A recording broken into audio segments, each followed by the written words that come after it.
जिस तरह की जो रिपोर्ट्स हमारी आई थी डॉक्टर्स के द्वारा, उनकी सत्यता की जांच करने के लिए और उसमें अपने आप को सारी चीज़ें समझने के लिए हमने कमेटी के लोगों को भेजा था वहाँ। कुछ परिवार के लोग हमारे डीएसपी साहब के नेतृत्व में वहाँ पहुँचे थे और डॉक्टर्स के साथ उनकी बहुत लंबी तफसील से बातचीत हुई है, जिसमें ये सिद्ध हुआ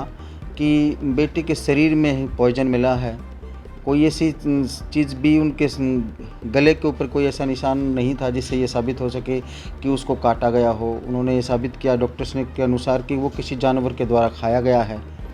तो इस तरह से जो एक नोट मिला था उसकी फसल जांच हुई, उसमें भी ये पाएगा कि बेटी की लिखाई भी मिल चुकी है। और जहाँ तक सेक्सुअल हरासमेंट की एक बात उठ रही थी लगातार,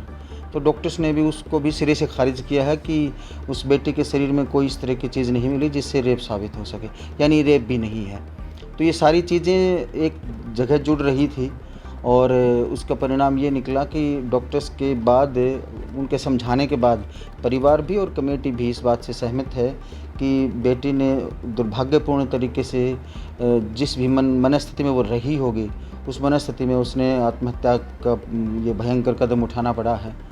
तो